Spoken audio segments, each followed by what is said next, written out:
Apa nih Pak, kenaikan PPN lebih tinggi loh daripada kenaikan UMP Pak.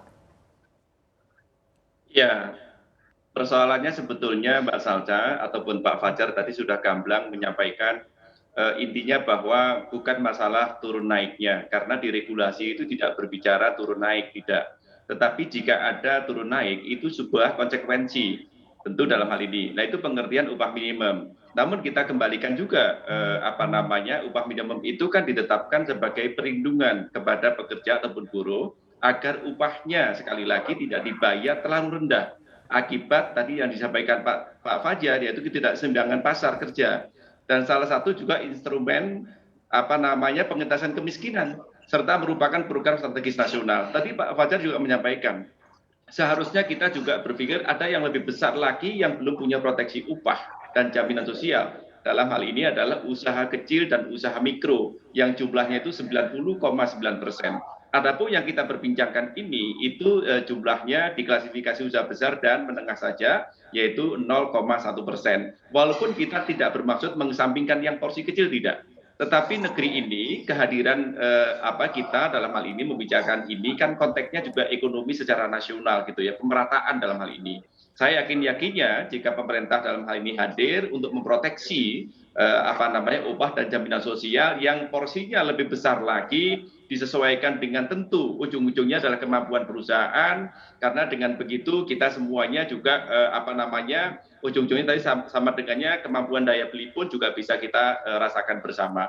Jadi sekali lagi di regulasi juga Mbak Salsa dikembalikan lagi kepada kemampuan perusahaan, kepada cash flow in out-nya sejauh mana. Sebetulnya kenaikan sendiri itu tidak serta-merta. Itu kalau kita juga mengedepankan sosial dialog antara pekerja dengan buruhnya, antara pengusaha juga, itu saya kira juga bisa dicari jalan tengahnya, bisa dicari solusinya yang terbaik mana.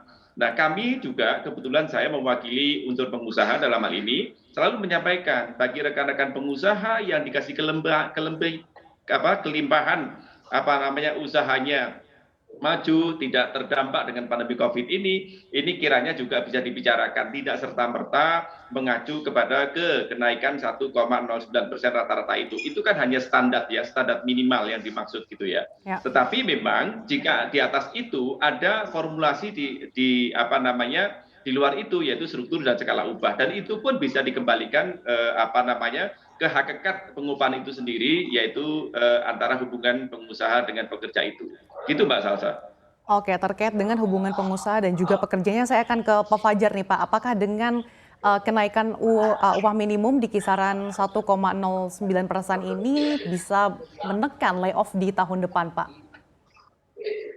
Kalau layoff kami rasa saya optimis masih tetap terjaga karena pasar sudah mulai pulih, dengan catatan pemerintah berhati-hati sekali menerapkan pajak-pajak baru seperti pajak karbon. Ini harus dihitungkan matang-matang, jangan sampai nanti double impact dengan kenaikan cuma hanya 1% di UMP, kemudian ada kenaikan 1% di PPh, tapi yang menghantui kita lagi ada pajak karbon. Pajak karbon itu besar sekali loh impact-nya, di mana nanti tahun depan mau nggak mau tarif listrik akan naik. Nah ini pemerintah harus bijaksana, jangan sampai nanti dua hal ini pemerintah inginnya cepat mencapai industri yang green, tapi jangan sampai kecepatan juga, momentumnya harus dijaga.